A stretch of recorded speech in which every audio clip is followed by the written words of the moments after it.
நாமக்கல் அடுத்த பரமத்திவேலூர், பொன்மலர்பாளையம், வெங்கரை, பாண்டமங்கலம், குப்பச்சிபாளையம் உள்ளிட்ட காவிரி கரையோர பகுதிகளில் சுமார் 10,000த்திற்கும் அதிகமான ஏக்கர் பரப்பளவில் வெற்றிலை சாகுபடி நடைபெற்று வருகிறது. வெற்றிலை சாகுபடியில் ஈடுபட்டு வரும் விவசாயிகளில் 90% பேர் குத்தகை நிலத்திலேயே சாகுபடி செய்து வரும் நிலையில் இத்தொழிலில் நேரடியாகவும் மறைமுகமாகவும் சுமார் 1,00,000த்திற்கும் மேற்பட்டோர் ஈடுபட்டு வருகின்றனர். பெரும்பாலான விவசாயிகளின் வாழ்வாதாரமாக திகழும் இந்த வெற்றிலை விவசாயத்தை மேம்படுத்தவோ விவசாயிகளுக்கு உதவவோ தமிழக அரசு எந்த திட்டத்தையும் அறிவிக்கவில்லை என்பது அப்பகுதி விவசாயிகள் மத்தியில் அதிருப்தியை ஏற்படுத்தியுள்ளது. இந்த வெற்றிலை சாகுபடி விவசாயிகள் வாழ்வாதாரத்தில் மிகவும் பின்தங்கி போயிட்டே இருக்காங்க. என்ன காரணம்னு பார்த்தா, மத்திய அரசிட்டிருந்தும் மாநில அரசிட்டிருந்தும் வரக்கூடிய நலத்திட்டங்களும் மானிய திட்டங்களுக்கு வெற்றிலை விவசாயிகளுக்கு சென்றடைகிறதில்லை. அதுக்கு என்ன காரணம்னு பார்த்தா, இன்றைக்கி விவசாயம் பண்ணிட்டு இருக்கீங்க அனைவருமே குத்தகை நிலத்தில் தான் இருக்காங்க.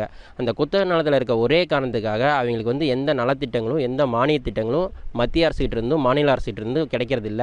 அது மட்டும் இல்லாமல் ஒரு தொடக்க வேளாண்மை கூட்டுறவு வங்கியில் போய் ஒரு பயிர்க்கடனும் அவங்களால வாங்க முடியறதில்ல.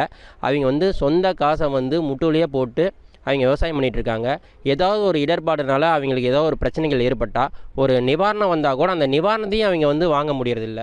கடந்த காலங்களில் தமிழகத்திலிருந்து பல்வேறு மாநிலங்களுக்கு விற்பனைக்காக வெற்றிலை அனுப்பப்பட்ட நிலையும் படிப்படியாக குறைந்து வருவதால் விவசாயிகளின் வருமானமும் பாதிக்கப்பட்டுள்ளது.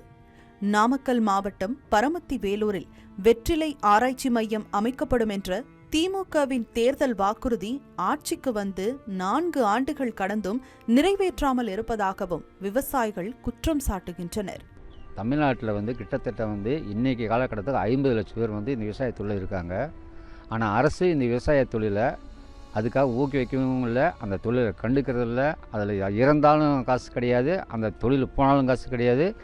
அந்த டேமேஜ் ஆகி ஒரு ஏக்கருக்கு இன்றைய காலகட்டத்துக்கு 10 லட்ச ரூபா ஆகுங்க. இந்த 10 லட்ச ரூபாயும் ஒரு மழையிலையோ வெள்ளத்திலையோ காற்றுலையோ நோய் விட்டு போச்சுன்னா அந்த விவசாய குடும்பம் தற்கொலை பண்ணுறதை தவிர வேறு வழியே கிடையாது.